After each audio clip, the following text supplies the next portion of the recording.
All right, welcome. Thanks for tuning in. My name is James, and this is episode number 2 of Teach, Move, Inspire. And I'm here today with a good friend and someone I've been coaching with for quite a while now. His name is Chris Sunyata. Chris, how are you doing today? Doing well. It's great to see you. Love how we can meet around the globe with this technology. So really great to. Good morning there. Good evening here. Yeah, so true. In fact, I think we've connected from a number of different places around the world by now, right? Yeah. The Hawaii, the US, New Zealand. I think we had a call from Australia. Wow. Yeah. I'm glad you could make it this morning, and I'm very curious to learn more about what you do and some of the background, some of the stuff we don't get to in the calls. And I think everyone that's watching or listening, the area that you work in is so juicy and so fundamentally human and so necessary that I think people are really going to enjoy hearing your insights as well. Thank you. Well, it's an interesting path that took me to get here, so we can dive right in. I first came to this kind of body of work actually 20 years ago.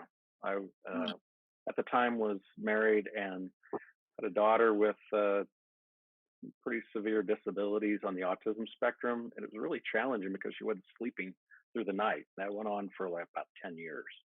And by day, I was kind of holding the family together, and the way polarity works, my wife was the one kind of falling apart with a little grief and worry, and so I was the rock, kind of saying that we're just going to figure this out, we're going to make it work.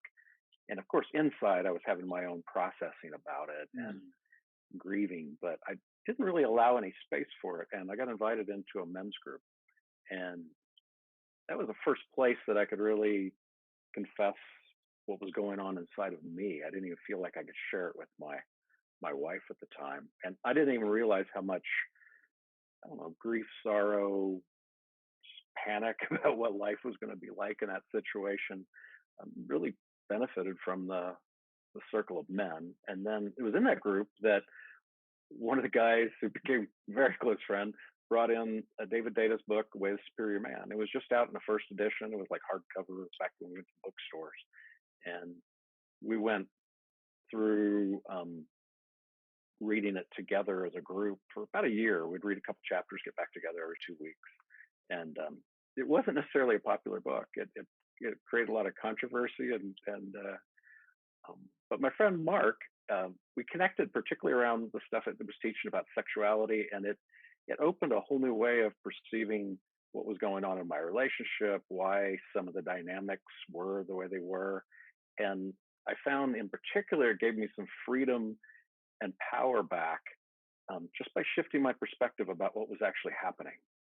Because at the time, I was doing what most guys do, I know, of trying to extend from my perspective on reality and thinking that other people were, perceiving reality a similar way and making decisions, and particularly feminine oriented beings, ones that really are grounded in the feminine force, obviously my wife, but I just didn't comprehend how radically a different worldview that was. And it creates the inevitable conflict you see in most relationships. So it put me back in the driver's seat. So I had some new information I could experiment with. And then that kicked me off of reading most of David's books. My first marriage came to an end, and I was back dating again after like 26 years for the first time. And I listed, I'm looking for someone to actually practice Tantra with and pick up with what I'd mainly been studying through books, and maybe one workshop on Tantra from one of David Data's student, Arjuna. And I was scaring everybody away on online dating. Like most people know, you get a lot of clicks or something. I was just too straightforward about what I was looking for, and it was kind of heavy and serious sounding until Carlene, my wife now, responded, and we just hit it off from the beginning. And because I'd said I was looking for a partner to actually practice Tantra with, in addition to enjoying life, but that was going to be a foundation of what we were going to be doing. We kind of dove in, and the work of David Data became a real guiding factor. So David's partner of 12 years, Sophia Diaz, was also my wife's yoga teacher. So she's a real hatha yoga yogini, and that's a big part of what you and your partner are doing. It just started this grand adventure about 10 years ago. And then I studied in person with David Data, 8-9 years ago, something like that. And it was so different to receive these teachings in person compared to what I was getting from books. My wife had been an assistant of his at workshops many years before I met her. And, we dropped right into this practice. It was through that work that I had a young men's coach, Mike Rostotsky. We connected, ended up doing 2 back-to-back David Data intensives. And then he said, hey, I'm going to do this conference for 100 men. I've never done this yet. The stretch goal someone challenged me to do. I want you to come and teach for a couple hours. I want you to do a practice on death. And I'd never done that. I was one of the breakout group facilitators. And then, I took the stage, and I was an engineer. I'd never done anything remotely theatrical like that before, and pretty much brought the house down. It was like a very deep practice. And, guys came up to me afterwards and said, so my wife was there as one of the female assistants. Said, whatever's going on between the two of you, can you teach me that? I mean, that would, I said, well, you get a group of guys together, and yeah, sure, I'd be happy to share what I know. So that's how it began. And eventually I left my corporate gig as an engineering manager, and I started coaching full time. And largely because, if you follow David Data's work, men have sort of a purpose that we're doing in the world. I mean, there's like something you have to do. For me, for decades, it had been engineering. I really loved it. I was working on medical devices. I was saving lives. In the operating room, I'd seen products that I had designed and manufactured get sewed up inside of people. It's pretty meaningful felt at the time, but then connecting with the issues that men were facing, and particularly, there's a lot of guys that are suicidal and facing really tough challenges. That seemed to call me, and it wasn't an easy jump, but that's where I'm at now. And so my work has evolved. I focus on men. Part of that was when I met my wife. She was in this community of these gorgeous, powerful yogis. I mean, and they were having trouble finding men to meet them. And I'm like, what's wrong with this world? And part of it, they were powerful women, and they weren't, into the standard pickup scene. But there's the world's kind of suffering because we're not, we don't have guidance or instructions on how to actually create these intimate relationships. The whole dating thing is kind of a mess.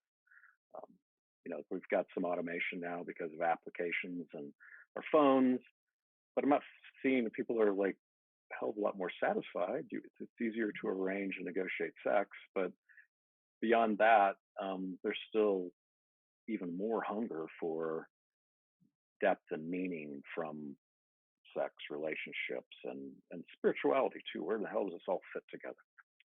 So that's kind of an introduction to how I got into the work.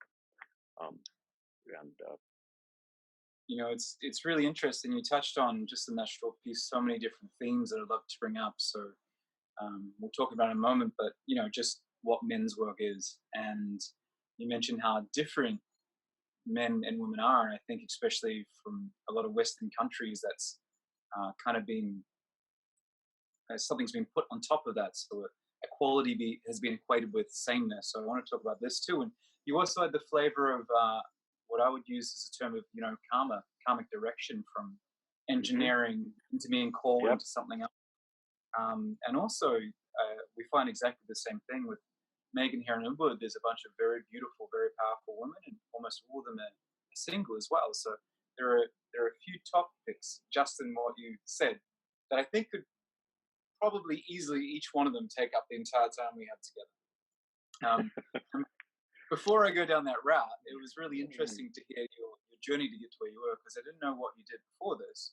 And I'm curious, for people that aren't familiar with you, or let's say familiar with work, um, you know, how you describe in a few sentences what you do, because people ask me when I say that I have a coach, and I often say something like, yeah, Megan and I, we have a sexual yoga coach. And then they go, what's that? And I'm like, well, I'm not even sure that's what he called himself. And I'm like, well, it's kind of like a coach when it comes to sex, but he also does tantra, and he's a meditation teacher. And it's a very amorphous, it's a very big thing that you do.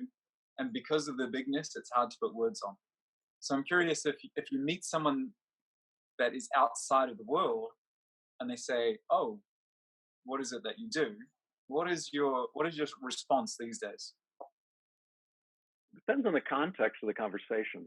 So initially, I would say that I'm a sex coach or an intimacy coach, and people would kind of back up, and it might actually shut them down. So I've learned to.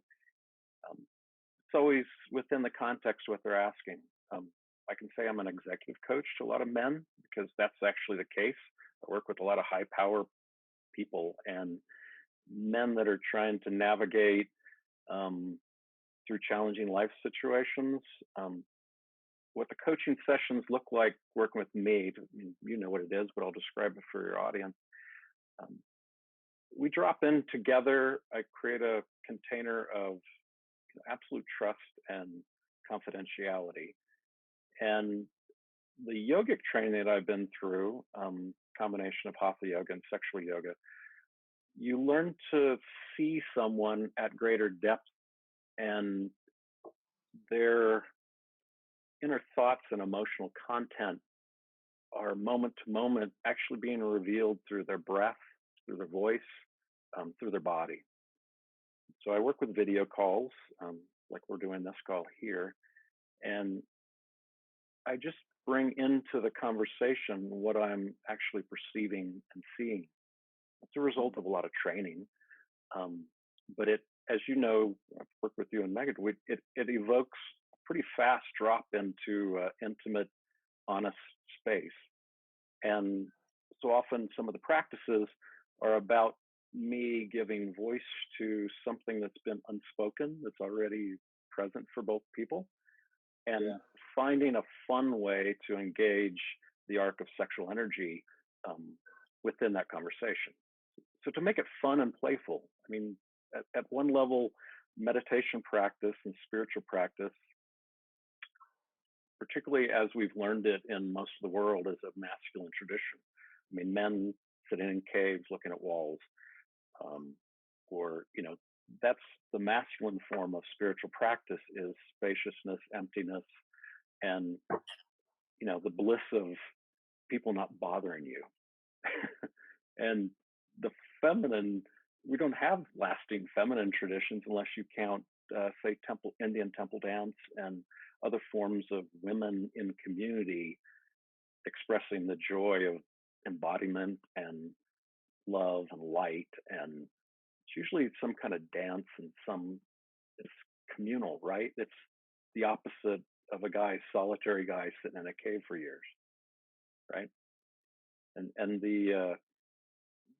what I'm doing is trying to access that innate desire of men for awakening, for freedom, and then within feminine identified beings, the yearning for fullness, for feeling love, to feel life itself is just fucking buzzing and good. It's like eating fine food and chocolate and wine and the arc of that difference between someone who really enjoys nothingness and someone who really enjoys talking constantly and doing stuff and feeling things all the time, that's the arc of sexual polarity.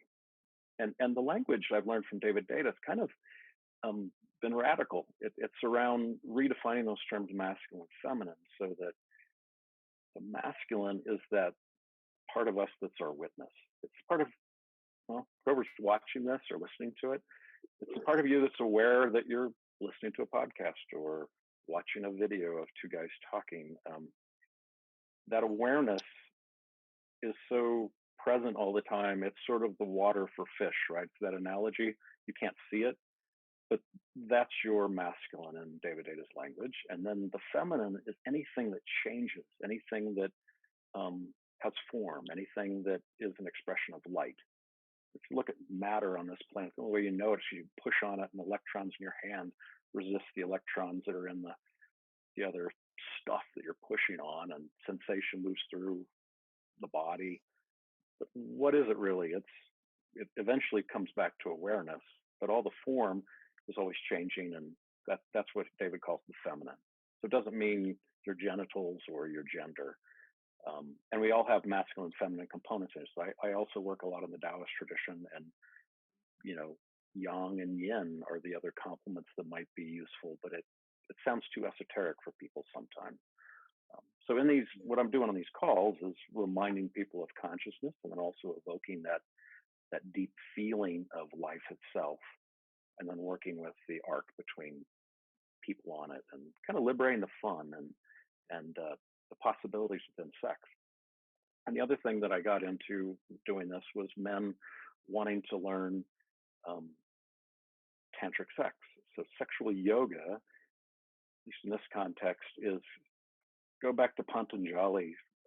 Yoga as a practice of consciousness melding with whatever's arising, transcending reactivity, sustaining the capacity to be open and resting in equanimity, no matter what arises. That's kind of meditation. And then Hatha yoga came along later, and you have idealized asanas and forms, and then you as consciousness are watching. The body doesn't just automatically go into these asanas, and you experience, it's a very good perception of feminine form as you come up against limits. You can breathe and watch those change, and you're engaging form, but there's you as the witness that's happening. Sexual yoga is again developing the capacity to stay open and relaxed within intense sensation, and in particular for the man to not just go up and over into ejaculating. There's the possibility for orgasmic states, even in a man's body, that far exceed what most people associate with your typical ejaculative orgasm, which is what most people only think they know. So in a woman's body, there's clitoral orgasms, and then some of these orgasmic states start transcending into the interior of the body. So those move to G-spot orgasms, and then even cervical orgasm. The whole body can light up in pleasure. Uterine orgasms are possible, and throat orgasms, anal orgasm. I mean, this just goes on. And so I help guys unlock the potential so you can last longer than 5 minutes or so in bed, which is most people don't. Most people spontaneously ejaculate after 2 to 5 minutes of intercourse. That's just statistics, and that's why we have sex to reproduce. But there's more possible with that, and you learn it through yoga. And so I actually teach a lot of almost every man masturbates. You can learn how to do it consciously, and a lot of the inner emotional part around guilt, shame, trying to just get it done and don't get caught, or all that is kind of collected in our bodies. And the yoga part is undoing those tensions, those unconscious habits, any of the emotional closures and shame that arise. And you start with your own body, and then you move it into partner practice. And frankly, the states that can be liberated or touched upon, pretty vast. Most people don't realize how much pleasure is possible. And then there's the level of keeping a long-term relationship hot and deepening instead of just kind of flatlining like it happened. David's masterful. Can I ask you on that? There's a few different things in here that are worth unpacking, and one of them is just more of a story. I remember one of our early calls, and this was a couple of years ago. There's so many things you would say as an aside and I'll be like, wait, what is that thing that you just said? And then, it's been 45 minutes. I remember two of them very clearly. One was, well, you have for women, cervical orgasm and G-spot orgasm. I think it was A-spot orgasm. And then I'm like, the what spot? And the other one was I remember you talking about male ejaculation. You said something like, "Oh, you know, the 4 stages of male ejaculation," and then you started talking about something else. And it's like, Chris, rewind. Let's talk about that thing a little. Yeah. And I would love to talk more about in a moment about the central nervous system and the role it has to play for what a man. Yeah. Yeah. Because I know that the average statistic for guys is 5 minutes ejaculation, but for the deeper forms of feminine um, orgasm, it's more like 45 minutes, and there's such a big disconnect. Though, Yeah. before I do, you touch on one thing that I really want to ask you, because I've mentioned it to people before, and I hope you don't mind me sharing. But we were coaching a couple the other day, Megan and I, and there's a general belief that I used to have, and they had, and I think most couples have, that there's this exciting puppy love stage where you have a lot of passion and lust and sex, and that can be drawn out past the puppy love stage where it's still pretty regular. There's almost like a belief that it all happens in the beginning, and then naturally, as the course of things, it tapers down in intensity and frequency. Yeah. And one thing that blew this belief out of my head was I jumped on a call with you one day, and I think you've been married to your current wife is 10 years. Is that right? Yeah. 10 years coming up. Yeah. 10 years. And I said, Chris, how are you doing today? And you said something like, I'm doing really well. A short while ago, I just finished a 5-hour lovemaking session with my wife.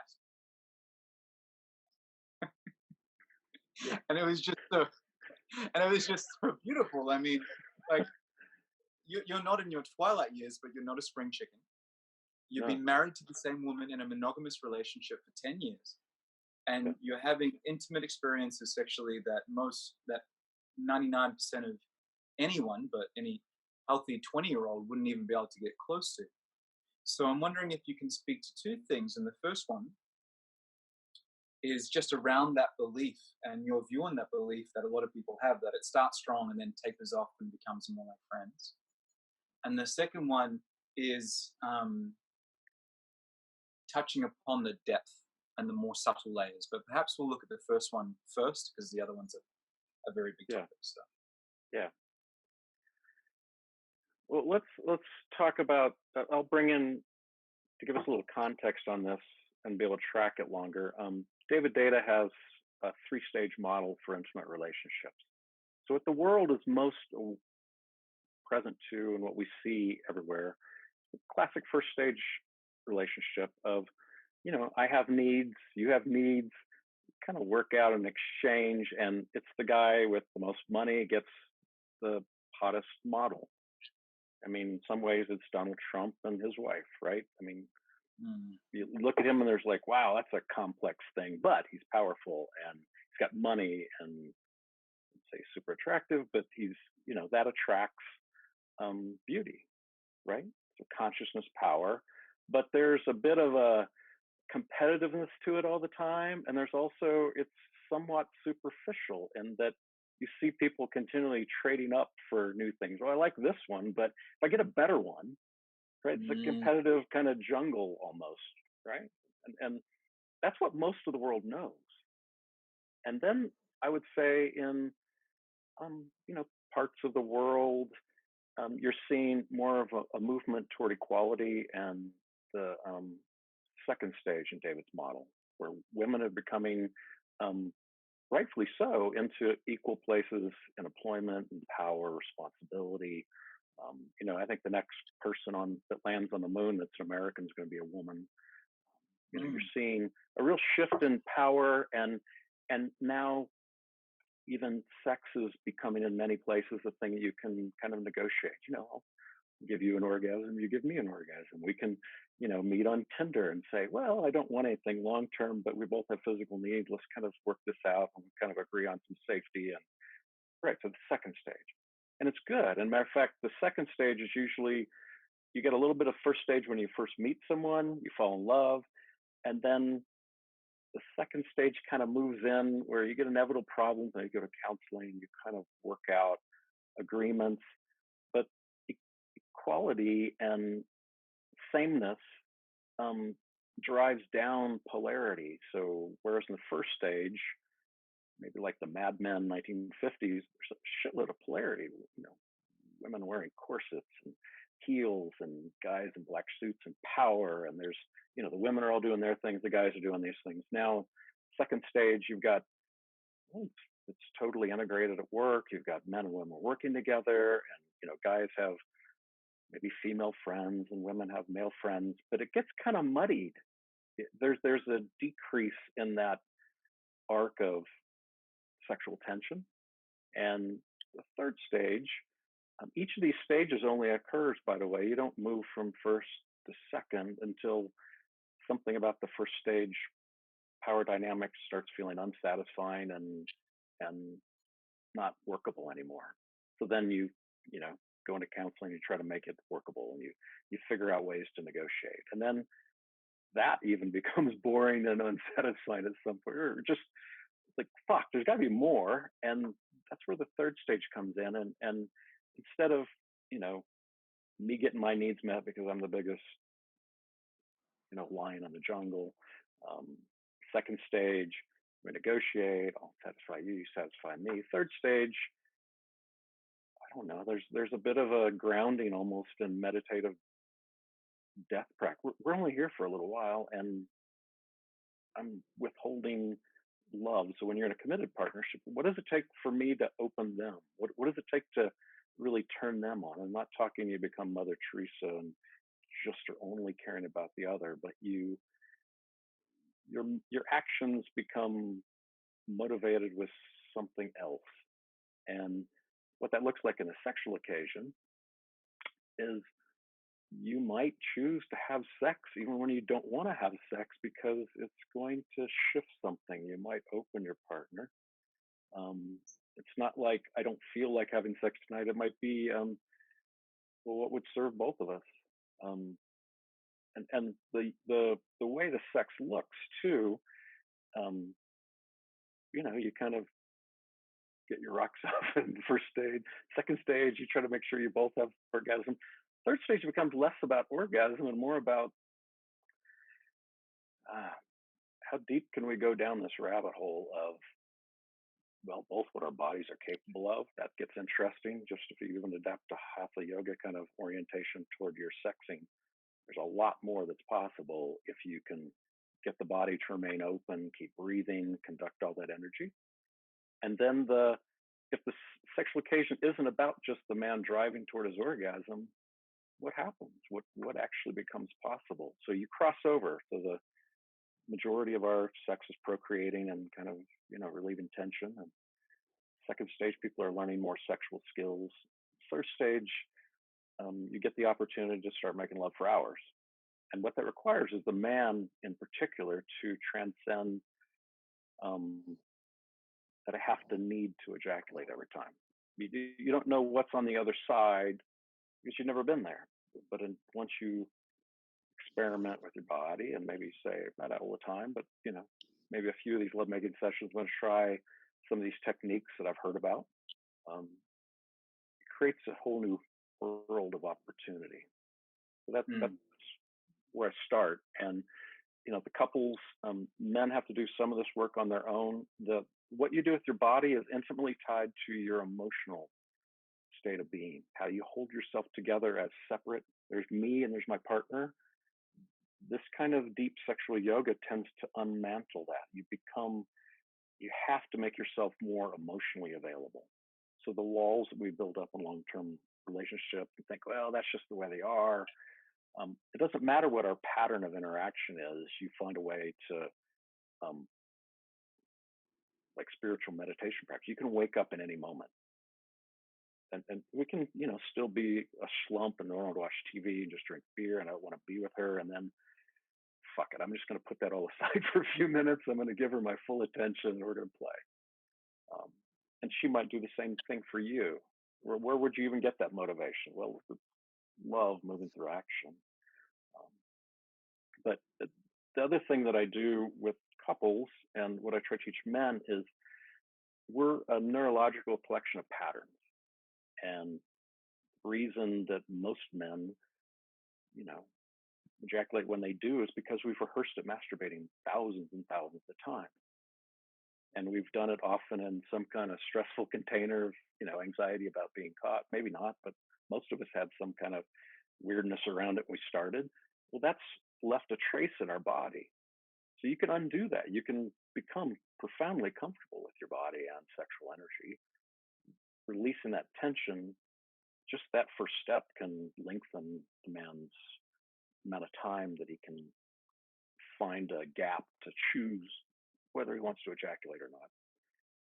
And if you realize that women's arousal cycle, I'm not talking initial, so a lot of women haven't even had orgasms. So let's just honor that it takes a bit for a woman to relax and be able to find a clitoral orgasm, but there's more information available for that. And that's the beginning. A woman's sexual pleasure capacity is infinite, and it can follow this continual arc of going more inside her whole body, opening up to pleasure. And to do so, it takes trust. It takes a willingness to surrender and be open to something that can almost be a little terrifying when it's happening. And the male partner or the masculine partner, this doesn't have to happen in heterosexual, it can be any kind of orientation relationship. But there's usually someone holding the pole of I'm consciousness, I see you, I love you, and then the one who's being beheld as beauty and as the radiance of life moving through her body, the one who's coming over and over and over and over and over and over. There's someone playing that side. You can flip it around back and forth. Um, the third stage sexing creates a possibility for dissolving our emotional sense of separation and our normal day-to-day reactivity. Now, what I do, you go back to where I said, oh, yeah, I've been married for about 10 years, and we set up patterns that were burned deep into our physiology and our neural system when we were, in the early hot, heavy part of the relationship. And we keep building on those, and not from a, mentally remembering it, but really evoking it through our bodies. And today, it's shocking. It takes a lot to get me sexually aroused. I am in my 50s, but my wife can do it in like under 9 seconds. There's like, I cannot resist. She knows my number like no one else. And even better than say some 18-year-old naked walking up to me. I honestly, they're go to strip clubs and I can't get turned on as much as my wife turns me on. And I'm the same way with her. And you can do this fully clothed, and you can do it. We're having a dinner party. It may not be appropriate, but maybe just a little flash now and then kind of reminds her that, oh, I see her, and she's not just a mother of the family, or she's not just her professional identity. She's not just that. There's a deep level where I know her, and some way she's mine, and that just keeps deepening. I haven't seen it go shallower, and I call this more in a Buddhist context of a consort relationship. So this is what that third stage I was touching on. You're committed to not just getting your needs met, you're committed to fully awakening this other person in this lifetime to the extent of your ability out of love. So you want them to awaken to that she is love itself. That she absolutely knows beyond a shadow of doubt that she is the fullness of love. And she could never doubt that. It's impossible. You just burn away everything. And then, she's always reflecting back to me and calling me into deeper consciousness, that I am consciousness itself. And I could go through anything up to, both of our deaths and just be present with it. Doesn't mean I don't melt open in my heart and feel whatever's happening. It's not a separation. It's actually an ability to be present and fully with whatever's arising. And so the consort, you're both kind of waking each other up. You're both mirrors for the other. And she actually responds so sensitively to minor shifts in my consciousness. We could be making love and I just barely think of something, and she'll physically respond. And then you get into where you could literally be praying. the Maitri prayer, right? May all beings be happy. If you're making love for hours and hours, sometimes it just bubbles up from you. I mean, like you feel so much gratitude for being alive, and you wish that others would have a taste of that. It springs from your heart, and as it's springing from your heart, she's absolutely crushed in orgasm because she's feeling that love kind of pouring out. It's weird. You talk about it afterwards. You remember that moment that happened? Oh yeah. There's no words. It's you as and this could happen even when you're not physically contacted. You could be from across the room and she'll have that level of feeling sensitivity. And again, a lot of it's because of the hours and hours of practice we've run. So we, as our bodies, are a collection of patterns. So why not feed it some positive patterns that are going to serve you in the long term, because we're often unconsciously feeding bad habits. Like, I don't know, everybody checking their phone. That's a new modern day habit. Didn't exist 20 years ago. And there's even an emotional component of everyone kind of grabbing their phone. It buzzes. You look at it, you're either kind of excited about a little dopamine from your Facebook feed, or you're like, oh, fuck, is my boss. There's all kinds of emotional ups and downs now associated with these buzzing devices in our pocket. That's just one minor example. And a lot of our day is kind of filled with it. So why not consciously, choose how you want to interact with your intimate partner and create things that relax you open or remind you why you're even alive, or and those take a little intentionality. It often means engaging your partner when you least want to. It's sort of oh shit, okay, damn it, I'm just gonna buck up, but I don't want to talk right now, but she really needs to talk. I'll be fully present for 5 minutes and say, baby, I give you full undivided attention for 5 minutes, and I gotta go. Yeah, Chris, it's really interesting. What strikes me here is, it's on one hand it's very engineering-like or practical. It's very Pavlovian, right? So there's physical responses, like if you touch something and it gives you electric shock, there's only 3 or 4 times you do that before you recoil, before you touch that thing. And we are, as I say, beings of patterns. So this is happening continuously and constantly in language is something that we see in couples a lot, the way that they're either lifting each other up or often more commonly pulling each other down. And the same is most definitely true when it comes to sexual relations. And there's something I want to speak to you. I sounded very much like Bill Clinton then. Sexual relations is around, there's a great book you recommended me, which was The Women's Anatomy of Arousal, Sheri, Winston. Right. And I've recommended it now to many men and many women, both of which have had huge revelations about the anatomy of a vagina and of the internal structure and the external structure. And her pleasure cycle.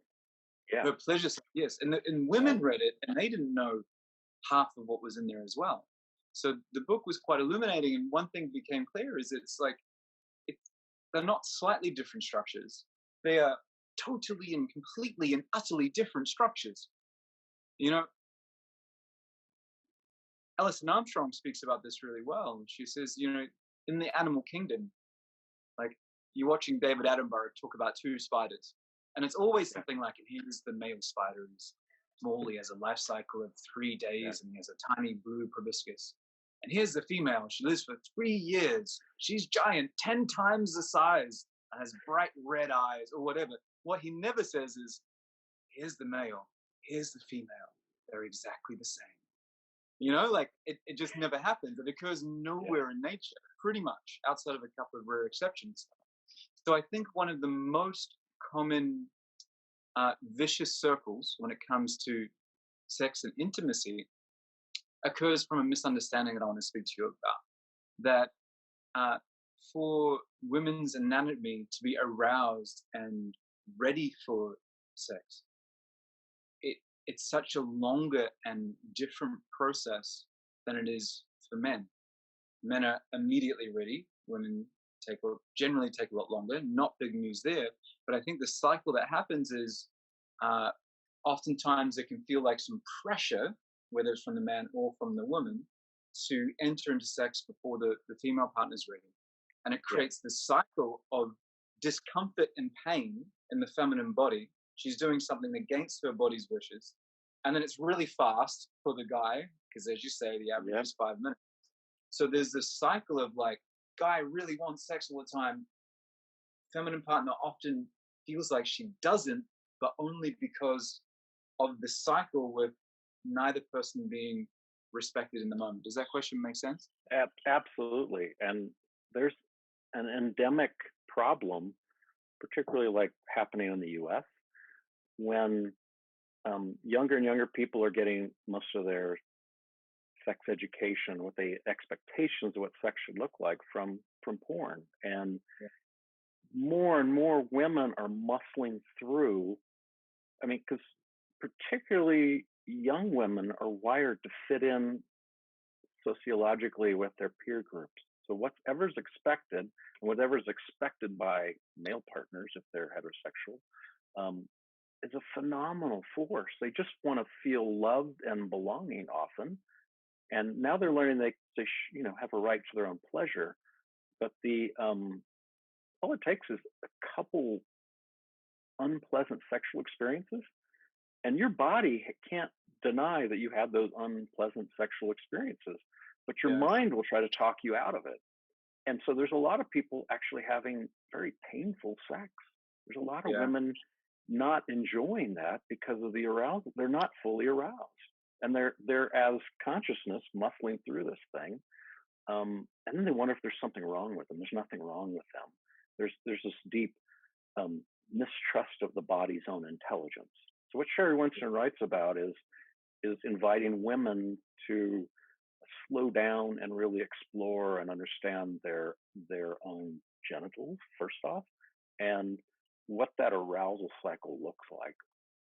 And she's got a really cool guide in the back that's kind of a shorthand bulletized list for men to try to help them comprehend Yeah. this difference, right? It was something like the cheat sheet for guys or something. It was toward the end. Really good for guys to read, and I've went back to it too. That difference in arousal, when you really have that as not as a concept, but just as a model, that's just the way these things are wired. It's like, oh my God, everything starts making sense. And Yeah. if you have compassion for your partner, if you happen to be with a feminine partner who has female genitals, you take that into account. And just you doing so brings you to a level of sexual mastery that few people on the planet have. And she'll feel that. I mean, most vagina owners will feel if you are sensitive enough to care about their arousal and notice some of the demarcation. I mean, women have erections just like men. They have different kind of manifestations. Once guys learn how to read those, you can tell whether she's aroused or not. And there's very few guys on the planet that know that. Yeah. And so first off, we can make sex just safe, and we can make it pleasant for both parties. I think that's the goal of good second stage sex, frankly. Let's say pick up and the gaming of the system is more first stage. We're just trying to, get someone to bed you and hook up and stuff. There's just kind of a fun excitement in the first stage of doing that. But then you get to the second stage, and there's thankfully some really good information coming out now about it's just the way our bodies work, and women in particular learning about their own pleasure cycle, and that they have a right to orgasm too.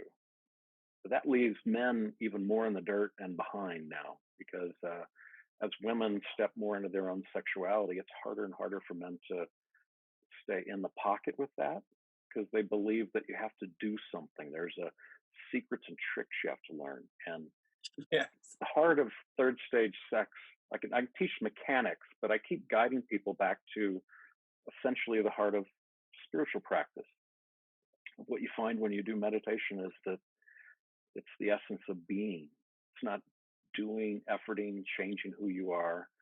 It's learn how to relax and be authentically present with your partner, and then you can guide the body through it and have compassion for both of you. And without that fearful striving, that's when this really deep sex opens up. So, to make love for 5 hours, it's not a a goal I put on the wall and said, hey, I want to do this, it kind of blooms into that because you're both just lost in rapture and it doesn't end. And you're both breathing and there's a hunger that's maybe been built up over weeks or something if you've been apart. I don't know. And this is even someone you've been with for years. So, Yeah. and Yeah. those neurological pathways keep getting deepened too. So the woman, particularly once she gets some of these deeper arousal cycles open, her arousal can accelerate a little bit more. And men naturally learn to last longer. Yeah, you actually reminded me of the second part of my unfinished thought before, is that we have this Pavlovian aspect, which can be used for good or bad. So we have the conditioning of our bodies, which can be anchored, good or bad. But what's really beautiful about the way you speak about it is it's that within catching these Pavlovian or these conditioned anchors, that in choosing to alter the direction or change it, there's an access to something that isn't there before, something bigger, something universal, something godly. And if that doesn't make sense for people listening, then a simple example came to my mind of like you can be computer work, you can be totally hunched over your computer and there's tightness in your body and you're very focused on what's going on. In the very same moment, you can take a breath, open your chest, notice the sounds around you, notice the feeling of your body.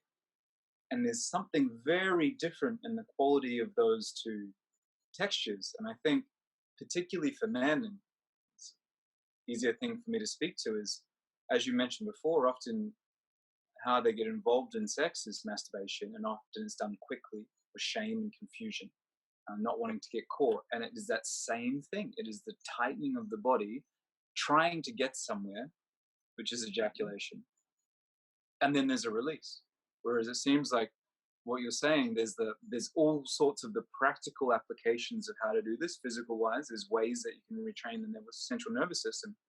But so much of it comes back to, in those moments of intensity with your partner, feeling that contraction in your body, and then same thing, kind of breathing openness into expansion. And that creates a very different feeling. Yes.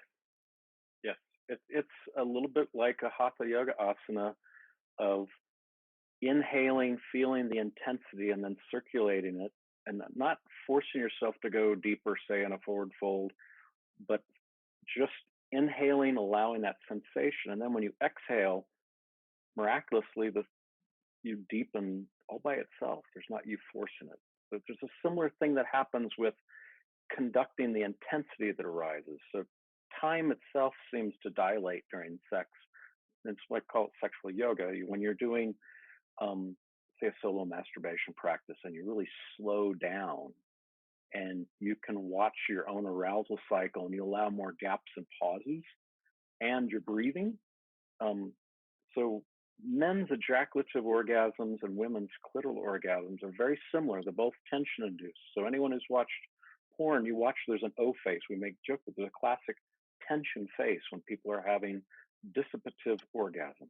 So both of those, when you have a dissipative orgasm, after you have it, you feel relief and you're satiated. You don't want more, right? So that's a classic one that most people are aware of.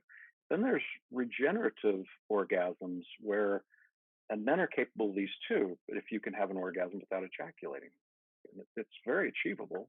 It just takes practice, and it's that kind of practice where it's a little annoying because you just want to get to the end, but you hang out and then some new possibility arises in your body. That's how that works. So we can neurologically kind of tease that situation open. And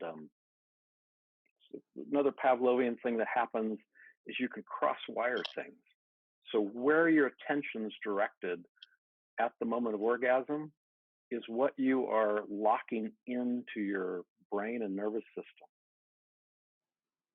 Seriously. So whatever body posture you have during the moment of orgasm, your body, it's just like a core memory dump in a computer. It goes, okay, all this shit, that's good.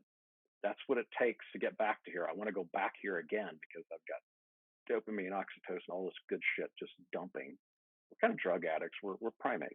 And primates like drugs, and sex is a form of a drug, and you go back and repeat it. So you watch any user, you replicate your kit, all your stuff that have to get together to replicate it. So I'm talking about getting conscious about how we set that up, and particularly Mm. where your body is. So when you're having I don't know, just one simple example, if you don't have a partner and you want an intimate partner, um, and you're masturbating, choose where you place your awareness when you actually have that orgasm.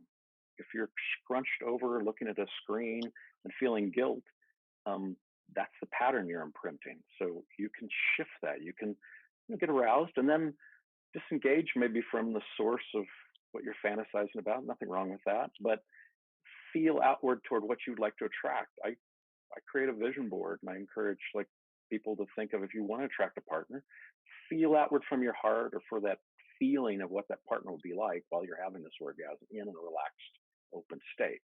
It does something to your body and people can pick up on it. And there's a difference between someone who's got kind of a creepy, hunched over, introverted, turned within sex energy and someone who's genuinely wanting to invite someone in to share their body with them, and someone who wants this for men or women. Um, and then again on that a lot of this is just neurobiological conditioning. Um, some of these are very unusual and fun um, orgasmic states come from cross wiring your body. So once you can have a regenerative orgasm, so for women it's a clitoral orgasm, but it's also you have an orgasm like, yeah, more. It's possible for men to have those too, particularly once you get a non-ejaculative orgasm. You're like, that was good, but I want to keep going. I want more. And that's what this regenerative sex looks like. And then once you've had one of those, you can cross-wire it. So it's totally possible for, the seeming joke from the movie Deep Throat was a woman who had, orgasms from filleting men. That's totally possible. And particularly cross-wiring, say, a clitoral orgasm with the sensation of fullness in the throat and the feeling of surrender.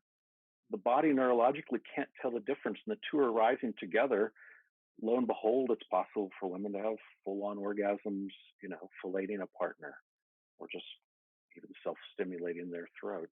Um, you bring in nipple stimulation, the release of oxytocin, combine that with, say, a clitoral orgasm, a whole nother wiring within the brain opens up. I could, if someone's interested, there's actually a research article on this.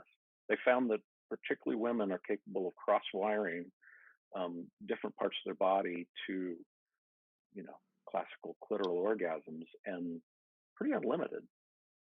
And that also is where the passageway toward blended orgasms was your G spot and clitoral, and then A spot is the anterior fornix, so it's the front of the cervix. There's a little pocket, and then there's the P spot or the posterior fornix is in the back of her cervix. So there's both little pockets where particularly penises or dildos can fit, and initially they might even be numb, they might be tense, because a lot of our pain from past sexual encounters that didn't go well. So the clenching I mentioned with maybe guys masturbating, leaning over, hiding.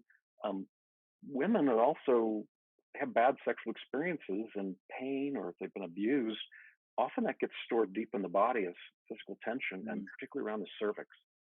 So that can get accumulated over years, particularly if you're muscling yourself through having sex when your body's kind of almost has a kind of no, but you still want to have it. You can be accumulating recursive tension, and you'd want a really safe, sacred partnership where you would even feel safe enough to allow someone to touch you there to kind of open that up, or do it yourself. And again, it's the same kind of yogic practice of feeling tension, and then with consciousness, accepting those sensations, using breath and active relaxation and massage and touch to open those up. And then the whole Yeah, body Chris. can light up. Yeah. I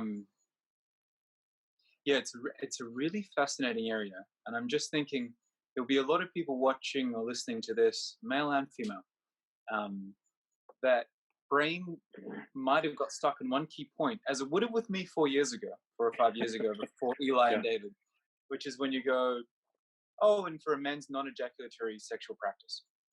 Like, when I first heard that, I literally went, non-ejaculatory what? And it was, I think it was one of Eli's workshops. And I'm like, so you, wait, so you don't come, you don't ejaculate? I'm like, no. And and my brain just went, but what's the point? You know, like that's Well, exactly where it that went. is what the brain says. That is what I your know, brain I says. know, I It's know, and made for procreating. I think there's I mean, I imagine there's a lot of people in the same boat, a lot of guys in particular. I imagine it's new for a lot of women as well. That you hear the things about cross-wiring filleting with orgasm and the tension and the different spots inside the cervix and the ways it can be open and the ways it can be closed is a very uh, more refined practice. Let's say it's a beautiful practice, but it's a little down the way of Oh, it is. what I the vast majority, of the world. I would even say in Ubud it's a little different, but one thing I say this for is that um, I'd love for you to talk on a little bit on non-ejaculatory practice, particularly with how it goes far more than just the sexual practice into the energy levels and the way in which men move through the world. Yeah, yeah. One of the reasons I get clients is um, some men have a huge energy crash after they ejaculate. There was one Yeah. client of mine who, like, as he put it in his words, for like 3 days he felt like dog meat. He just couldn't, like, he was sluggish, and he then began resenting his partner a little bit. I mean, they had fun in sex, but it was like, fuck, I feel drained. It's almost like you took that from me. So particularly those kind of men, um, it's really helpful to not feel like you're losing your power. You want to be able to reclaim that. It's possible to have all the pleasure of an orgasm without the ejaculating. The ways to, there's a lot of information now available on the internet that used to be pretty esoteric and private. Mantak Chia's book is pretty good, but it also puts it in an esoteric kind of Taoist language that some people just find almost unbelievable. But there's ways to kind of take some of the esoteric language out of it and turn it into reconditioning your body. Like, I don't know, people in CrossFit can learn to bench press some pretty huge numbers, and how they can learn how to squat and dead jerk lift some stuff. Similar thing, your body's capable of some things if you put some time and practice into it. So I teach it in relatively mechanistic way of how men can slow down. At the very simplest level, you learn to identify when you're close to ejaculating, and you stop, and you pause and breathe and relax that tension. So like the tendency to get an O face, the tendency to start clamping, which leads to a dissipative orgasm, you undo that. You soften it, breathe, wait a little bit, resume stimulation. And then eventually, as you strengthen your pelvic floor muscles, you can do a contractive Kegel right at the appropriate moment when sexual energy is peaking. And if your muscle strength is developed, and it takes some time to do that, you can effectively shunt the prostate so it doesn't ejaculate if the sensations occur. So you could still have like a spasming kind of like, oh my God, head, eyes rolling up in the head, but you physically stop the flow because of this muscle contraction. That's the first path.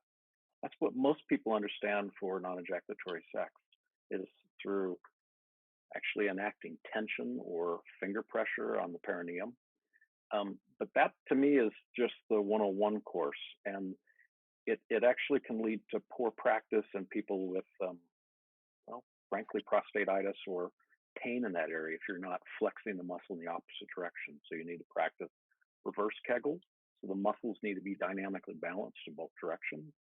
And then the latter stages of this, once your body knows it's physically possible, once guys have had their first non-ejaculatory orgasm, then more and more the practice becomes, how can I do this through relaxation? How can I do this through consciousness itself? How can I actually notice where I'm at in the arousal cycle and not have to clamp down so hard?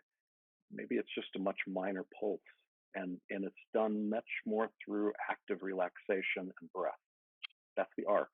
There are very few people who get to that level, but it's totally possible, and that's what I coach people in. And when your sophistication of learning to feel that difference, and you can conduct it more through your breath and relaxation. So your breath is tied to your limbic system, to your parasympathetic. So we got a sympathetic, right? We contract, we get cold, we kind of shiver, we ejaculate, sympathetic. Parasympathetic is the part that's causing you can engage relaxation, right? You can shiver and you can do things to release that. Breath practice like Wim Hof can actually be very helpful in giving people a taste of what it's like to engage the parasympathetic. And it actually can become quite ecstatic to do crazy things like take an ice bath. I mean, you can study that. That's just totally outside of sex. But those things cross over into sex. And as you go along, all it takes is like one or two guys that are your friends to actually say, oh yeah, I can last one eye for one. I did get a non-ejaculatory orgasm. And then guys go, their heads swivel and like, oh shit, it's actually possible. That's the beginning point. I mean, that's kind of how my business started. And one guy goes, I think he isn't bullshitting. He knows this. And so it's kind of like when I got, I don't know, it's all it takes is one or two guys, and then they know it's possible, and then they start talking, and people want to know. And yeah, it's crazy. It always strikes me is we have, at least in New Zealand, we have sexual education in schools, which is STD prevention and how to avoid getting pregnant. It's not actually anything to do with sexual education. Now, it's important, actually. Those things are important, especially in teens, but this entire other area of life, which is, at least from what I can see, one of the most profound areas to practice spiritually, is it's not even that it's not discussed, it's that it's taboo to discuss. Right. It's actively put out of conversation in a real and vulnerable way, which is why something like this conversation, the heads do struggle. And I remember I was at a men's immersion with David Data, and it was when I was still experimenting with a lot of this stuff. And he said, just go without ejaculating for 2 weeks or a month, and then notice how you feel the next day. And that's the challenge that I would give to the men out there that don't have a practice and are kind of confused by it. That's the starting point in my book. Forget about the actual sex part of it for a moment, but notice the effect that it has on your body. Because holy crap, it really does. It really, really does. And then beyond there, it's like, well, okay, if that isn't the goal in sex anymore, if the goal isn't to get to the end point of ejaculation, like what you said, then you can be curious about what's on the other side. And I swear, for most men, heterosexual men, or even homosexual, seeing your partner in a state of ecstasy and really experiencing their orgasm while you're kind of inside them is got to be one of the most attractive things on this planet. Totally. And that is even more motivating than my own orgasm. There'd be times when I would, maybe we even been making love for a long time, and I would finally ejaculate, and I'd feel that diminishment and going, damn, I mean, I really liked that long ride I had of just being immersed in her juicy wave after wave of pleasure, and how surrendered and open she was. And it brings something to an end. And men who take on that challenge of say not ejaculating for 2 weeks or a month, notice what it does to your emotions as a man. Right. That's a manifestation of the feminine. So our body, like I said, consciousness, and then anything that has form is the form of the feminine. A lot of men have a hard time um, being present with their own emotions and anger, frustration, or whatever arises if you're not ejaculating. They're afraid of it. It's a force that they don't understand, and they don't feel they've got the resilience or mastery to kind of be with it. They just want it to kind of go away. That's where some of the meditation practice comes in, and then that's also a symptom of stuckness. There's a stuck energy. There's like a frozenness of it. That's why guys get blue balls. You can put this more into circulation, and practices like hatha yoga can be amazing for people if they're doing like that 2 week, 4 week challenge. So what would it be like if you didn't ejaculate? Well, what happens if you actually show up and actually had a vigorous hatha yoga practice? Well, it moves it into bodily circulation. It gets you out of your head, and Sure. and then that energy is available. And when you actually do choose to have sex, not habitually just burn off energy, there's a whole other thing at your disposal, and you'd be amazed at how attractive you are as a man to um, whatever kind of gender being you're attracted to. Yeah, it's very true. Hey, so like it's totally different signal on a very subtle level that's very obvious. And I think one of the unexpected benefits from the practice, at least with my partner, is that because I'm not moving, because let's say arousal doesn't need to lead anywhere because I'm not trying Mhm. to get anywhere.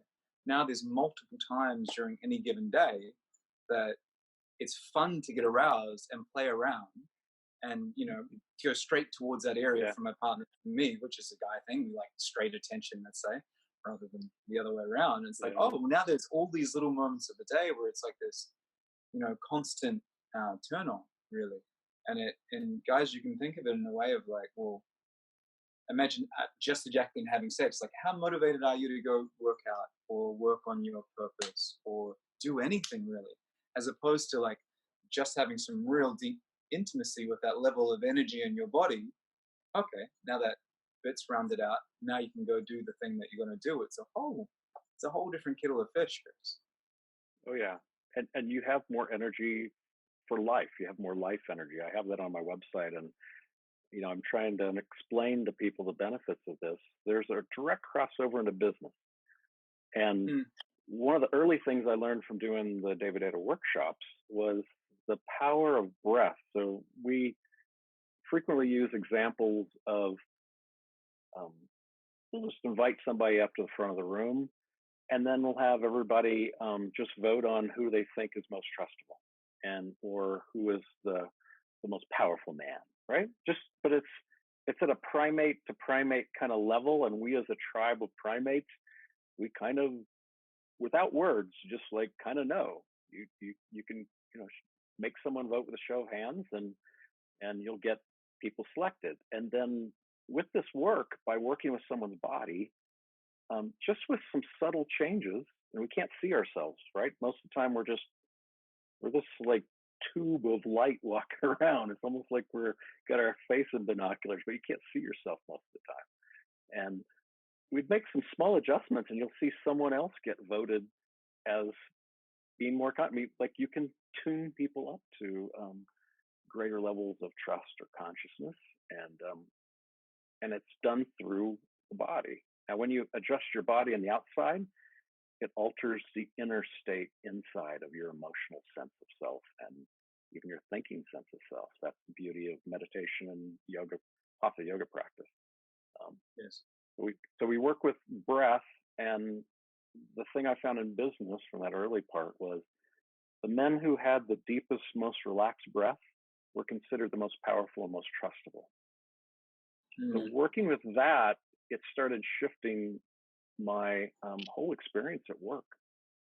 I started getting promoted and given more and more challenging projects. And actually, I was in the boardroom running, real crises where we were recalling life support medical devices that people had died. So there's a lot of money online. There's a lot of care about, that there's no more injury to people and high stakes stuff.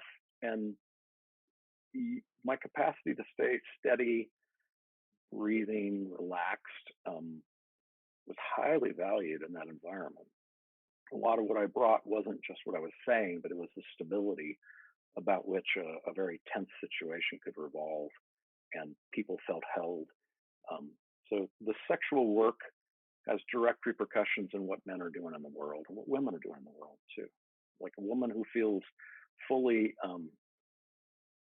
full of love and life, and that the home life is going, she's liberated to actually be freer at work and kind of do her stuff. And often a lot of women I know, if they're not feeling the heart fire at home, or she doesn't really feel fully of love, it'll affect the whole work day. It'll affect, how long it takes for you to even cringe and open emails from some totally unrelated thing, versus if you're feeling that fullness of life in you and you're happy and you've been well fucked.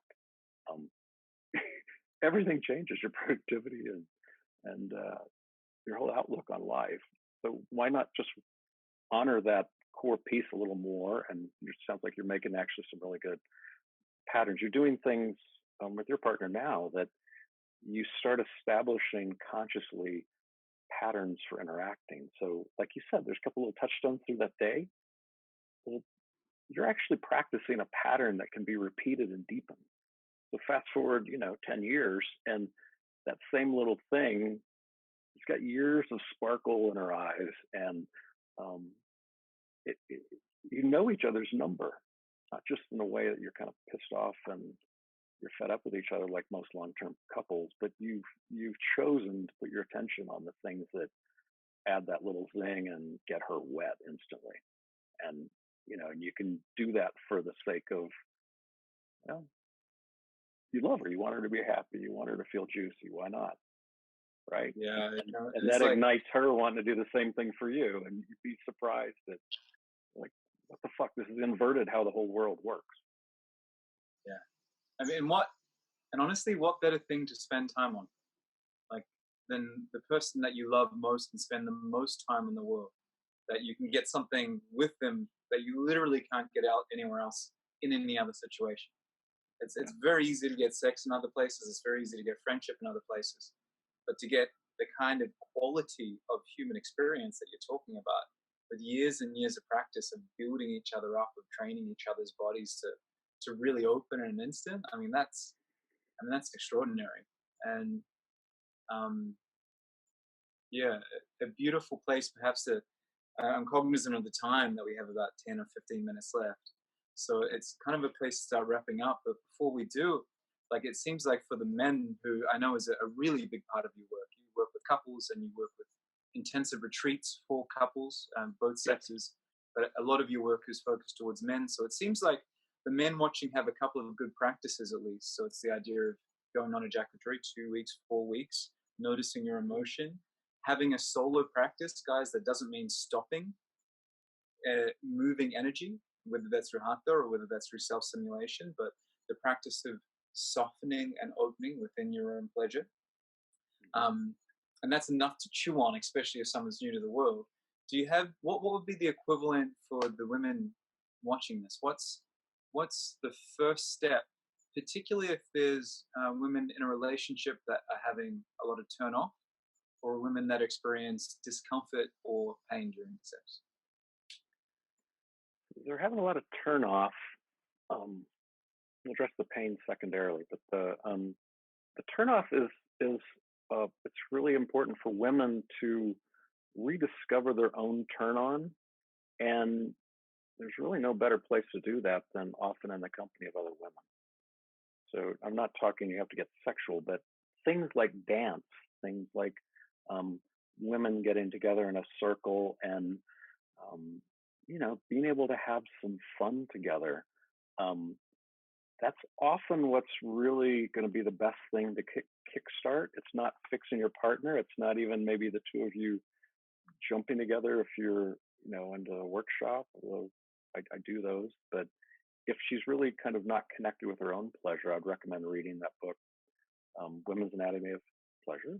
And then my wife does this S Factor dance. It's women getting together and dancing together with no men around looking. It's them feeling the flow of emotion and music and being supportive of each other. It's the antithesis or opposite of what they probably experienced in high school, of all the competitiveness and women kind of, am I pretty enough? Am I in the inner circle? That whole thing. Um, that pervades a woman's sense of her own sexuality and her comfort in her own body. So paths that undo that, and then a woman, I would say, would be really served by generating her own pleasure practice. So taking time off to masturbate and explore her own body, and particularly learning her own arousal cycle is absolutely critical, so that if she doesn't know it, she's not going to be able to communicate it to her partner. She's not going to be able to actually use the power of no, like literally, like, no, stop. That isn't feeling good. I would like you to. Can you just try this? But if she doesn't know what it takes for her body, she can't even direct him on that. There's a fantasy we'd like to have of we want our partner to figure us out, and we want them to be the one to unlock us. That's nice, and that can happen, but you gotta, like I said, you gotta get to at least that 101 course level with your own body before you can actively invite a partner to do that. Now, sex is painful. Totally, especially considering that most of us guys have no idea what we're doing. It's very hard to unlock a lock in the dark when it's got 3 different sizes and 50 different keys, Yes. I mean, inviting more honest communication with sex, and particularly not thinking that sex only consists of penis in vagina. Spending some time where, say her partner, man or woman, is paying more attention just to her body and what her emotional state is, and keep inviting her into her body. Something like a sensual massage, and really learning how to do that, I would say might be much more inviting than if they're having painful intercourse. So start there, and then you have to find some courage to own the integrity of your experience and be able to share that, and that's vulnerable. So the sex is all about vulnerability. I would encourage any women that experience that to talk to a friend. Be bold enough to talk to some trusted female friends about their experiences of sex. I mean, you're not alone. There's a lot of that going around. And then, if you choose to have intercourse and she's not fully aroused, by all means, use some lubricant and be conscious that you're choosing to do something that you're still kind of pushing ahead of where your arousal is. And I would say that might be the only way they've known how to have sex, but I would encourage them to explore other ways where you're not just rushing into it, and you're honoring her own arousal cycle. And again, that book is really wonderful at talking about it, demystifying it. One of the practices I give women is to start reading that book and keep a journal, and honor the integrity of what they're attracted to and what they're repulsed by or shamed by, right? So you're just reading it. They have some beautiful artwork in it, and I think she did a neat job of showing artwork going back to the 1700s, 1800s, this erotic art. I mean, we're humans. We like sex. And there's some belief that maybe it was shameful or whatever. So to see art depicting it through the ages, I thought was pretty cool. And, but then, being honest about that point in you when you flinch or when you cringe seeing something. We usually stuff that. So the very first step for people is to honor the integrity of that body flinch. And don't judge it. Just like, oh, I don't know, that image, it made me kind of twitch, so write that down. Okay, I flinched on that one. And then, when she was talking about this in the book, or she wrote about that, I could barely breathe. Or when they were describing this, oh, I was actually getting aroused. And something in me felt that that was wrong. But I don't know. Just being honest about what their turn on is the very first beginning step. Um, and then it's pretty bold to be able to share that with anyone. If you have an intimate partner and you did it as a practice, you could share it with them, or you could hop on one of these coaching calls with me, and I can guide people through that initial steps. But, Yeah, man, that's fantastic, and it's a conversation for another day. But just so people know, it's often those areas of flinch, shame, the body heldness, especially around an image or an idea, that in a sexual yoga practice end up being the biggest openings, yeah, not just for sex, but literally for life, because yeah, it's a microcosm, right? It's a microcosm of everything that's happening in your world. And mhm. as I say, a conversation perhaps for another time. I just want to let people know, like, totally normal, and in that part is actually the juice, you know. It totally is. And when it is liberated from stuckness, and it can be brought back into circulation, either in your own body or shared with your partner, um, um, that's where this whole realm of sexual yoga, just the bottom falls out. It goes much deeper than you ever imagined possible. Because Yes. there's pain and tension we're still carrying around from either sexual trauma, shame, and when that is no longer present, that energy has to go somewhere, and it usually can be conducted through some pleasure centers, and then there's a new deepened capacity for pleasure, whether it's just yourself or sharing it with someone. It's also where it can get wonderfully, wonderfully weird. It's so true. It's hard to talk to people about this. It does get I weird. know. It's It gets practically really weird. supernatural. Totally. It's completely possible to have your partner experience orgasm from across the room and you're not touching her or him. Yes. And I, when I first heard David Data talk about that, I'm like, yeah, right. I mean, that'd be cool, but I can't believe it's possible.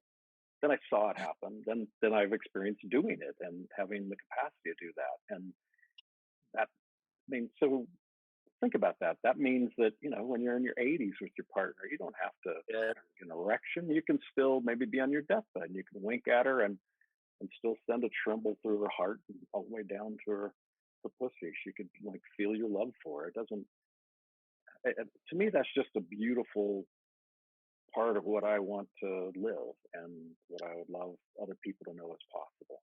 So that's why I'm doing this work. Beautiful said, Chris, and it's extremely important work to do. I have one small question for you Sure. that is bite size, and before we finish up, and that is, if you could hang a sign on the head of the bed of every couple out there, what would that sign say? um, we can hang a sign.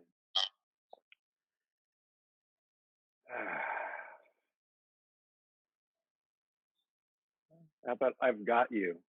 I'm going to hold the space where you can surrender. I've got you. I'm going to hold That, the space to surrender. Yeah, dig it. Cool, man. Well, hey, Chris, I want to say that you've been a huge part of my own journey in this realm.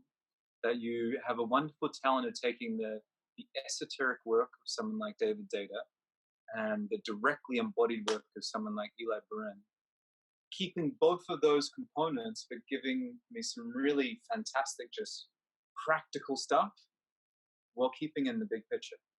And the effect that it's had on me in my intimacy practice is huge. I wouldn't have been able to meet my current partner, which is a wild woman, Megan, without the work that we'd done the year prior, for sure. yeah. Especially not within intimacy.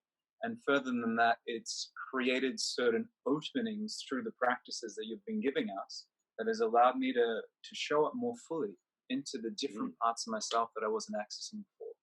So I really appreciate you and the work you've done and the effect it's had on me, man.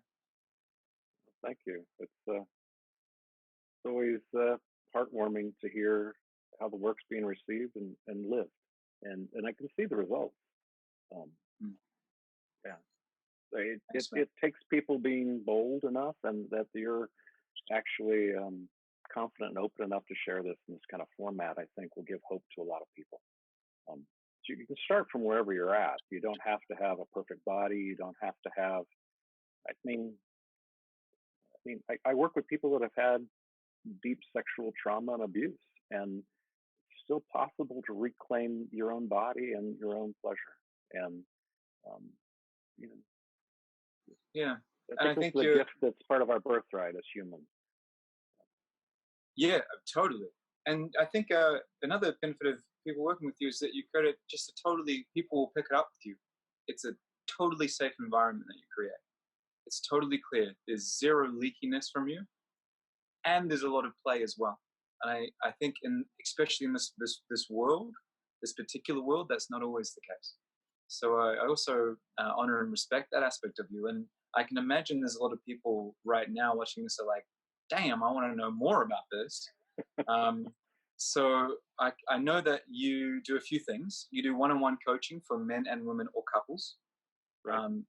And I believe you have do you still do the introductory session? I do. I still offer a free 1 hour introductory session. I really want to pay this forward. And what they experience here in video, this work doesn't occur unless you can kind of feel each other. So there's a meeting of hearts and of bodies, and people pick up on that trustability in the meetings. But the video is kind of essential to it, I find. Yes. I also produce workshops for David Data and continue to do that. And then I've been teaching more of my own events. So I've got a new program this year. I'll be a little call out to. I've got a men's group that's running. Men are all around the globe, but I'm creating a couples program with my wife. The first time she's officially joining me to teach, and it's titled "Creating a Tantric Consort Relationship." So I touched on that a little bit. I talked about, but it's for committed couples who want to learn exactly what you're talking about, of how to create these positive patterns so that you're kind of building up a way of being with each other that just keeps deepening, as opposed to the normal arc of kind of getting stale and thinking you got to look for something else outside of you to do it. It's bold work because it involves probably a lot more emotional honesty and presencing than we're used to, and it's not therapeutic. It's kind of ego dissolving. But once you've started on the path, you start seeing the true benefits of it, and then you get challenged by, why would I want to do it any other way? So we'll be in that one using David Data's book, The Enlightened Sex Manual, and then having additional practices and exercises going on that people can run at home, and then one in-person workshop if people are traveling to Colorado in May. So that's the next one. We'll stay in touch. Yeah. Congrats for putting it on, by the way. And for the people watching it, go get it. I'll put the link to the website, which would be the best way to find it, all the details, because it's, as you say, it's online group coaching, and then it's also in person. So you have a few different options in which you can pick this man's wealth of knowledge. Chris, I so appreciate you taking the time today and sharing so generously with your information. And I trust that people watching feel a little bit richer and more knowledgeable in this area because of it. Thank you. You were an awesome interviewer too. It's always a joy to check in with you. So thank you for setting this up, and may it serve many, many people. So thank you, James. Thanks, man.